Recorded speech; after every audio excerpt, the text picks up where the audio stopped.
तो आज की हमारी प्रतियोगिता बच्चों से ये एक श्लोक बताएंगे, उसके बाद उसका अर्थ सुनाएंगे। और ये प्रक्रिया कौन सी कक्षा की है? तो कक्षा 9 पूर्व मध्यमा प्रथम खंड। सबसे पहले चालू करेंगे हिमांशु मिश्रा। खड़े हो जाइए, तुरंत खड़े हो जाइए, अपना अपना कैलासे गौरम भ्रसमारुच्छो आदार्पणानुग्रहपोतपृष्ठम् अवेहिमां किङ्करमाष्टमूर्ते कुम्भोदरं नाम निकुम्भमित्रम्। कैलाश पर्वत के समान सफेद बैल पर चढ़ने वाले शंकर जी के चरण रखने से पवित्र पीठ वाला निकुंभ का मित्र कुंभोदर नाम से प्रसिद्ध मुझे शंकर जी का अंचल समझो। कहाँ का श्लोक सुनाया? किसमें का है वो बताना है ना, कि इस रघुवंश के कहाँ का है, क्या है? रघुवंश का श्लोक है। कौन सा नंबर का श्लोक है? सभी लोग ध्यान देंगे। यदि श्लोक सुनाते हैं, अध्याय सुनाते हैं, तो उसकी ये जानकारी होनी चाहिए कि हम कहाँ से सुना रहे हैं, क्या सुना रहे हैं। ठीक है? राज पांडे बैठ जाओ। तेषामहं समुद्धर्ता मृत्य संसार सागरात् न चरात्पार्था मय्यावेशितचेतसाम्। हे अर्जुन, उन मुझमें चित्त लगाने वाले प्रेमी भक्तों का मैं शीघ्र ही मृत्यु रूप संसार से उद्धार करने वाला होता हूँ। उद्धार करने वाला होता हूँ। कहाँ से सुना रहा हूँ, क्या सुना? भगवद गीता का 12 अध्याय।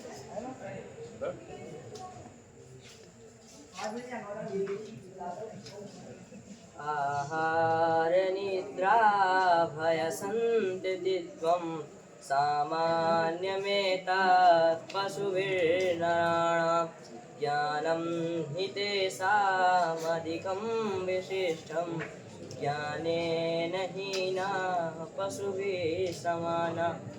मनुष्य और पशुओं में आहार, निद्रा, भय और संतित्व ये चारों गुण समान रूप से पाए जाते हैं। केवल ज्ञान ही एक ऐसा गुण है जो मनुष्य में विशेष रूप से। कहाँ से बोले, क्या बोले? बोला गया ना कि श्लोक नीति संग्रह के 16वां श्लोक है। बिल्कुल। अथा प्रजानामधिपा प्रभाते जाया प्रतिग्रहितगन्धमाल्यं वनायपीत प्रतिवादवत्सां यशोधेनुमसे मुहोज। रात्रि के बीत जाने पर यश के धनी राजा दिलीप के प्रातः काल परीक्षा द्वारा की हुई गंधमाला को ग्रहण करने वाली दूध पीकर बनने बचने वाली महर्षि वशिष्ठ की गौ नंदिनी को वन में चलाने के लिए बोल दिया। रघुवंश का पहला श्लोक। लोभा क्रोधा प्रभवति लोभात् काम प्रजायते लोभोन्मोहश्च नाशश्च लोभा पापस्य कारणम्। लोभ से ही क्रोध उत्पन्न होता है, लोभ से ही विषय भोग आदि कामों में प्रवृत्ति होती है, लोभ से ही कर्तव्य अकर्तव्य बुद्धि का नाश होता है, लोभ ही सब पापों का कारण है। नीति संग्रह का मित्र लाभ का 10वां श्लोक। मैं चाहूंगा कि नाम भी बताना ठीक है। अगला विद्यार्थी। अनिष्टादिष्टलाभे न गतिर्जायते शुभा यात्रा स्ते विसर्गो अमृतम तदा मृत्युवे। अनिश्चित वस्तु से अगर कुछ लाभ होता हो उसका परिणाम अच्छा नहीं होता। जिस तरह अमृत में विष मिलाया हुआ है, अमृत में मृत्यु प्रारंभ होता है। नीति संग्रह का 2वां श्लोक। सूरत तिवारी। मैं सूरत तिवारी। रूप यौवन संपन्ना विशाल कुल संभवा विद्याहीन न शोभन्ते निर्गंधायु किम शुक। सुंदर तथा युवावस्था से युक्त तथा अच्छे कुल पर जन्म लेने पर भी विद्याहीन पुरुष क्लास के फूल के समान शोभा नहीं देता। कर्ज पाटे ना संशय मनारुह्य नरो भद्राणि पश्यति संशय पुनरारुह्य यदि जीवति पश्यति। मनुष्य अपने को खतरे में डाले बिना अशिष्ट लाभ नहीं पा सकता। यदि खतरे से बच गया तो उस लाभ का सुख वही भोगता है। नीति संग्रह मित्र लाभा से मैं 3रा श्लोक सुना रहा हूँ। मेरा नाम गौरव। षड्दोषा पुरे षेण हातव्या भूतिमिच्छता निद्रातम्राभयं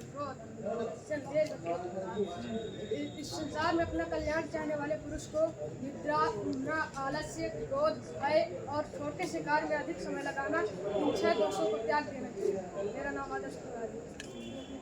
आगे करारविन्देन पदारविन्दमुखारविन्दे विनिवेशयन्तं वटस्य पत्रस्य पुटे शयानं बालमुकुन्दं मनसा स्मरामि। वट वृक्ष के बीच में सोए हुए अपने हस्त कमल द्वारा पद कमल को मुख कमल में प्रवेश कराते हुए बालक कृष्ण को मैं स्मरण करता हूँ। मेरा नाम विष्णु है। तेषां सततयुक्तानां भजतां प्रीतिपूर्वकं ददामि बुद्धियोगन्तं येन मामुपयान्ति। पुण्यंत मेरे ध्यान में आदि में लगे हुए मेरे प्रेम पूर्वक भजने वाले भक्तों को मैं वह तत्व ज्ञान स्वरूप देता हूँ जिसको मेरे को ही प्राप्त हो। ये भगवद गीता का 10वें अध्याय का 10 श्लोक। मेरा नाम द्वारकानाथ। नमस्तेस्तु महामाये श्रीपटे सुरपूजित शंकर चक्रे गदा फिर से बोलो।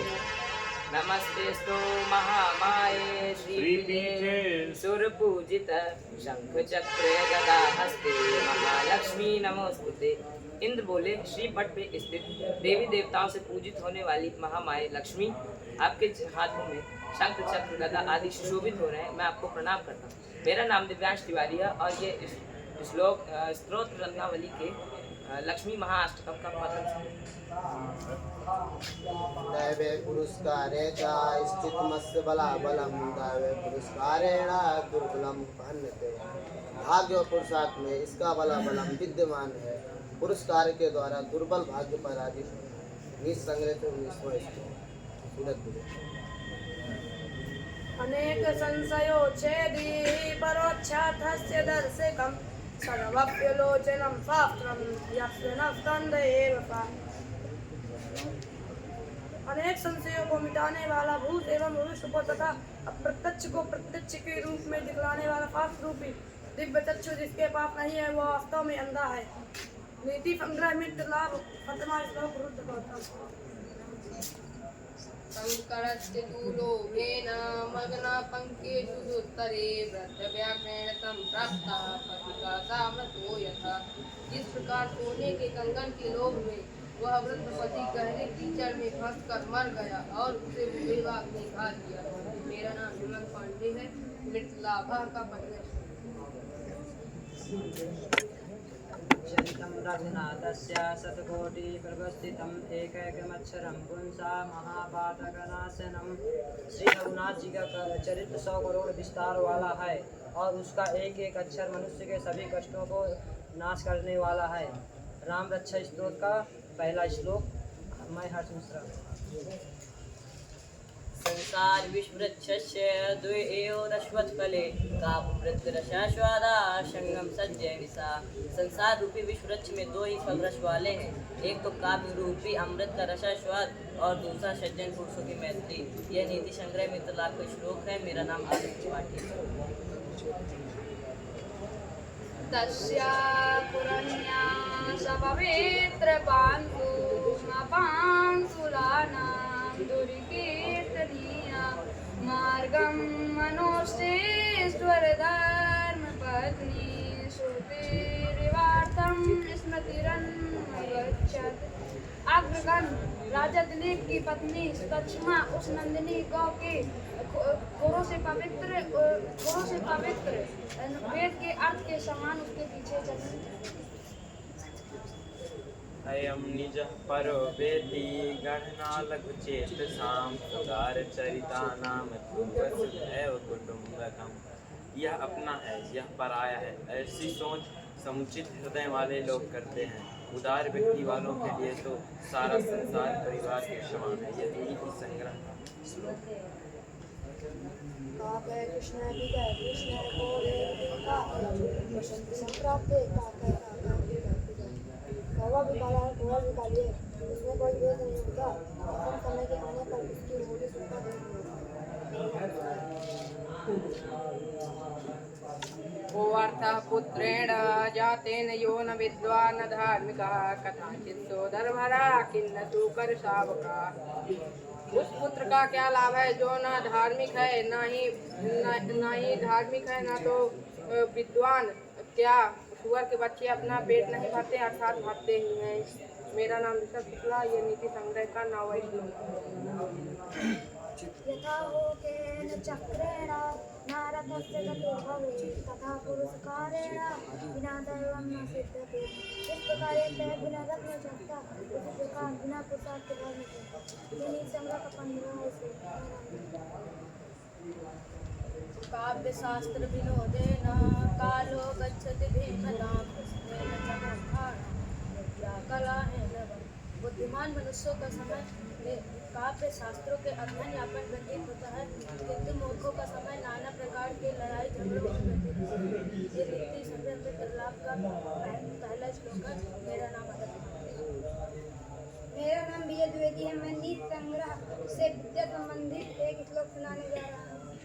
सुखार्थिनः चेतजेत् विद्या, विद्यार्थिनः चेतजेत् सुखम्, सुखार्थिनः कुतो विद्या, विद्यार्थिनः कुतः सुखम्। सुख चाहने वाले को विद्या का त्याग कर देना चाहिए और विद्या चाहने वाले को सुख का त्याग कर देना चाहिए। सुख चाहने वाले को विद्या का और विद्या चाहने वाले को सुख का। अर्थात जो व्यक्ति सुख चाहता है उसे विद्या नहीं मिल सकती और जो व्यक्ति विद्या चाहता है उसे कभी सुख नहीं मिल सकता।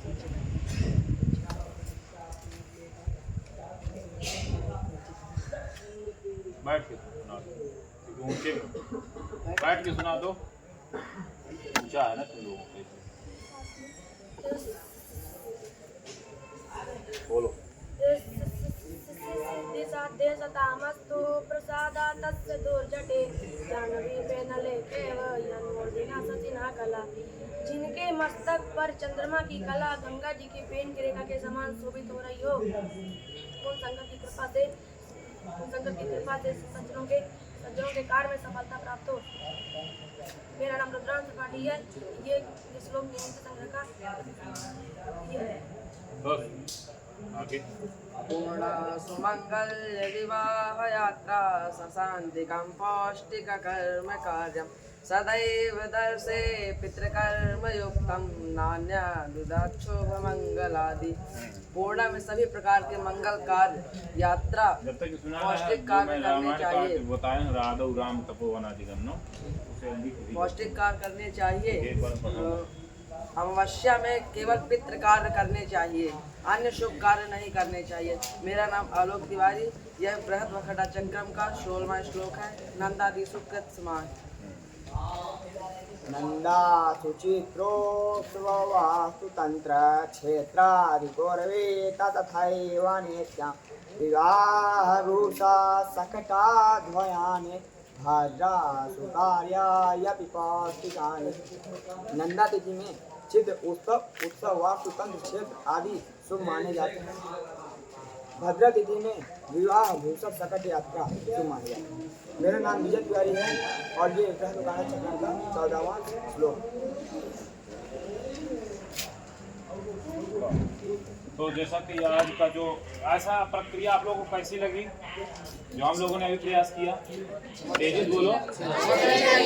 ठीक लगी? तो ये एक प्रतियोगिता है जो भविष्य में तो आपके प्रतिद्वंदी कहीं पर आपको इस संगोष्ठी का भी अवसर मिलेगा तो वहाँ कुछ नहीं है, यही बोलना। ये थोड़ा सा संदेश था, इसमें हमें बोलना कैसे।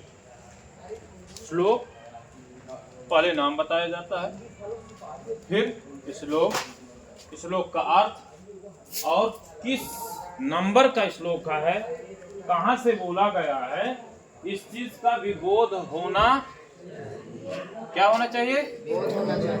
बोध होना चाहिए।